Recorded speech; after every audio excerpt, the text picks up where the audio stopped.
Está no ar o Jornal Panorama, o seu canal de notícias do Legislativo Estadual. Agora veja os destaques da segunda sessão ordinária da semana. Quem acompanhou os trabalhos em plenário e traz as informações para a gente é a repórter Nicole Espósito. Nicole, é com você. Verônica, nesta terça-feira começaram a tramitar na Casa duas propostas da deputada Luzia Toledo que prevê medidas de combate à violência doméstica contra a mulher. Uma delas obriga o procedimento de notificação compulsória ou epidemiológica da violência doméstica à mulher atendida nos serviços de urgência e emergência do Estado. A outra prevê a distribuição do botão do pânico para as mulheres vítimas da violência que estejam sob medida protetiva. Nesta terça, também os deputados aprovaram 36 indicações ao governador. Entre elas, a iniciativa do deputado Dr. Hércules, que prevê a criação do programa de sinalização dos monumentos históricos e culturais.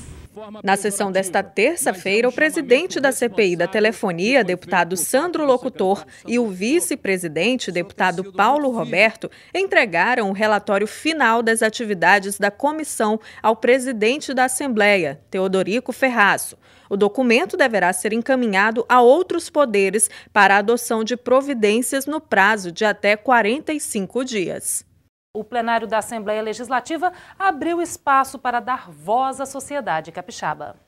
3 temas foram abordados na Tribuna Popular de março, entre eles a retirada dos tanques de combustíveis e soda cáustica em Paú, Vila Velha. O presidente da Associação dos Moradores do Bairro, Paulo César Frois, pediu apoio dos deputados para que os tonéis sejam desmontados do local definitivamente.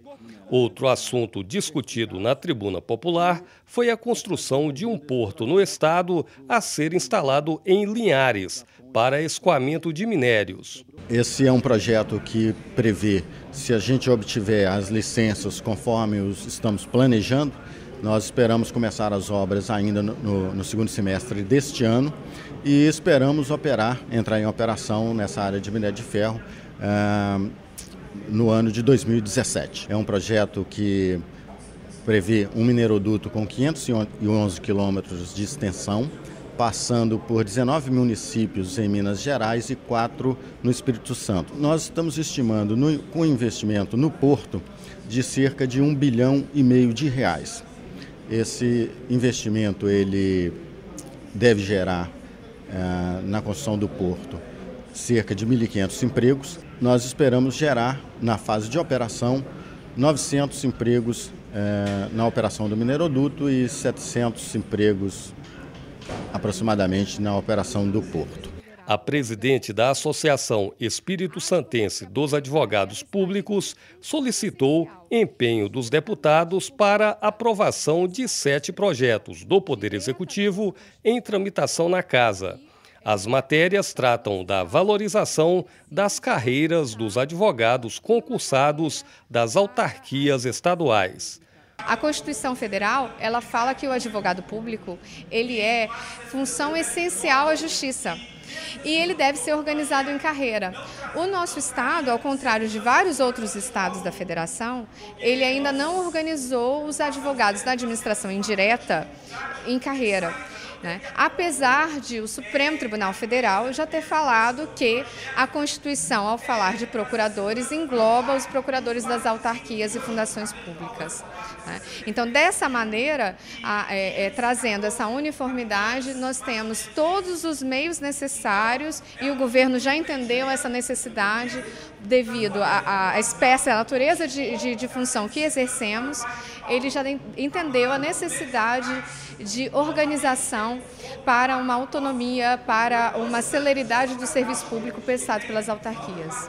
Comissão de Saúde realiza audiência pública em busca de soluções para problemas enfrentados pelos hospitais filantrópicos. Confira na reportagem de Gabriela Zorzal. A Rede Filantrópica de Saúde do Espírito Santo pede socorro.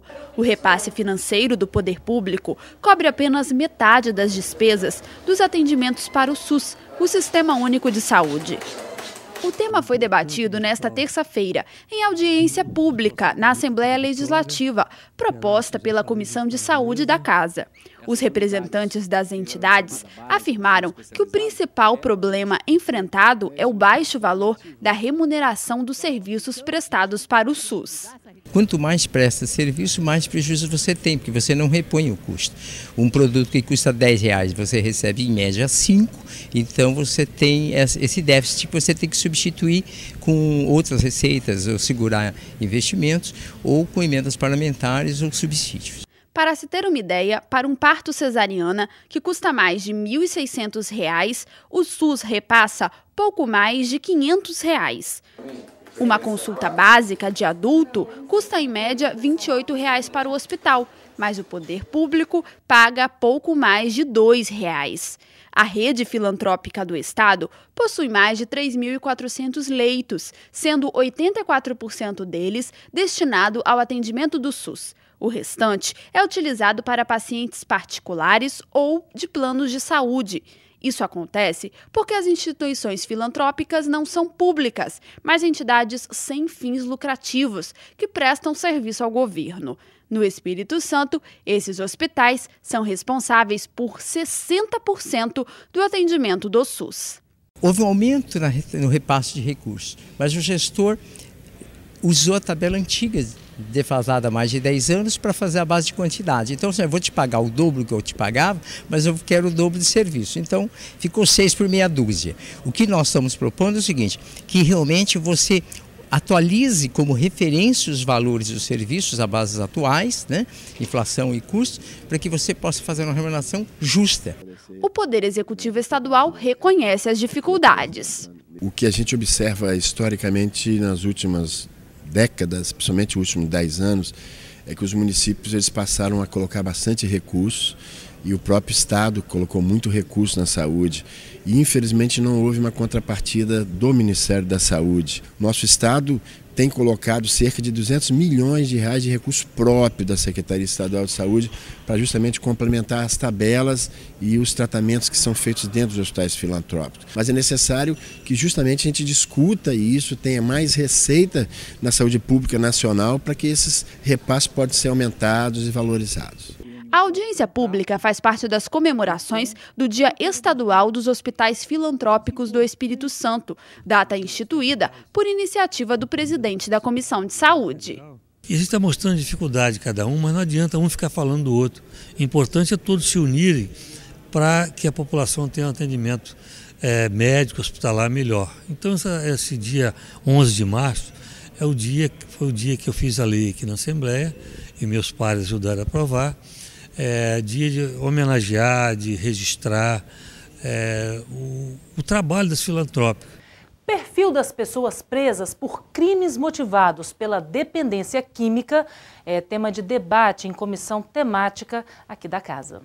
A Comissão de Política sobre Drogas recebeu a psicóloga Mary Busato, que atua no sistema prisional do Estado. Ela apresentou dados sobre os presos que cometem delitos para sustentar o próprio consumo de drogas. A maioria é formada por jovens pobres, negros e com baixa escolaridade. Geralmente iniciam o uso da droga a partir dos 11 anos, com tabaco, maconha, até drogas mais pesadas. E depois, a partir desse uso, elas acabam buscando meios de sustentar essa dependência. E aí acabam cometendo furtos, roubos e a própria inserção no tráfico de drogas. A psicóloga acredita que esses jovens deveriam receber penas alternativas. Segundo ela, muitos acabam se envolvendo ainda mais no mundo do crime quando vão para a prisão. A gente sabe que o sistema prisional, de alguma maneira, ele vai imprimir uma marca muito forte nesse sujeito, então ele teria uma oportunidade de ser assistido de outra forma. Todas essas questões, elas são importantes para que a gente reflita e que para que todos possam perceber que essa questão precisa do envolvimento de todos, da família, precisa de políticas consistentes, sem demagogia, sem politicagem, políticas que não deem voto, políticas que, de fato, venham fazer com que nós possamos estar recuperando pessoas, recuperando vidas. Deputados aprovam matérias sobre garantias de ensino para menores e combate à violência escolar. 2 projetos de lei foram aprovados durante a reunião da Comissão de Educação. Entre eles, o projeto do deputado José Esmeraldo, que obriga clubes de futebol a assegurarem a matrícula na rede de ensino pública ou privada de jogadores menores de 18 anos. O que não é admissível é que essas pessoas menores de 18 anos pratiquem o futebol, né? E depois, quando não tiver mais condições físicas de praticá-los, eles precisam estar capacitados. E a forma de ser capacitado é ele estudar. O segundo projeto institui o Dia Estadual de Combate à Violência nas Escolas. O objetivo é ampliar a discussão sobre o tema nas unidades de ensino. A data escolhida é 8 de maio, em homenagem ao professor Guilherme de Almeida Filho, morto durante um assalto quando chegava para trabalhar em uma escola municipal em Cariacica. O autor da matéria é o deputado da Vitória. 4 projetos são aprovados na Comissão de Defesa do Consumidor. Confira. A Comissão de Defesa do Consumidor limpou a pauta de votação nesta terça-feira. Entre as 4 matérias que receberam parecer pela aprovação está o projeto de lei que obriga as empresas prestadoras de bens e serviços a fornecerem seu SAC, serviço de atendimento ao consumidor, gratuitamente. O deputado Dari Pagum é autor do projeto. Também foi aprovada a proposta da deputada Lúcia Dornelas, que torna obrigatório para os planos de saúde o fornecimento de livro com a relação dos médicos credenciados. As matérias seguem agora para análise da Comissão de Finanças. Comissão de Agricultura houve demandas de servidores estaduais das áreas de meio ambiente e agropecuária. Agentes de desenvolvimento agropecuário que atuam no IDAF, Instituto de Defesa Agropecuária Florestal, cobraram valorização profissional durante a reunião da Comissão de Agricultura da Casa. O diretor jurídico do Cifagres, Sindicato dos Fiscais Estaduais Agropecuários do Espírito Santo, participou do encontro e falou sobre a expectativa da categoria. Mais do que uma valorização, trata-se da dignidade da carreira, porque o nome da carreira ele tem que representar aquilo que nós efetivamente executamos. Como efetivos fiscais agropecuários, nada mais lógico e até que vai de encontro que ocorre em todo o Brasil, que já tem a carreira de fiscal agropecuário, que nós também sejamos tratados aqui no Espírito Santo como fiscais agropecuários. O presidente do CREA, Conselho Regional de Engenharia e Agronomia do Espírito Santo, analisa o que pode ser feito em benefício da categoria. A carreira de fiscalização está contextualizada na nossa lei principal. A carreira de agente não se encontra em lugar nenhum conceituada. E existe uma lei federal que classifica o fiscal. Aqui a reivindicação não é salarial, é de valorização profissional. Então, eu vou pedir um apelo, antes que comece o processo eleitoral, a gente marcar uma agenda com o governador do Estado do Espírito Santo. Eu tenho certeza que ele vai ser sensível e vai receber essa proposta muito bem. Eu acho que até em regime de urgência e caminhar para esta casa e votar. O presidente da comissão, deputado Ataíde Armani, avalia a reivindicação dos agentes. Eu acho que é de suma importância a gente estar mudando a denominação de agente para fiscal, até para dar uma legalidade a essa fiscalização que o IDAF faz no Estado. E é preciso, eu costumo dizer que o nosso agricultor, o nosso trabalhador rural, por mais que possa ter uma antipatia à questão do IDAF, mas o IDAF é um órgão necessário para que venha fiscalizar e educar o nosso proprietário, educar o nosso produtor rural, para que a gente venha cada vez mais fazer a coisa correta, a coisa certa. E o Jornal Panorama vai ficando por aqui. Para obter mais informações sobre outras atividades parlamentares, basta acessar o nosso site oficial e também as nossas redes sociais. Muito obrigada pela audiência de sempre e continue ligadinho na TV Alice Digital.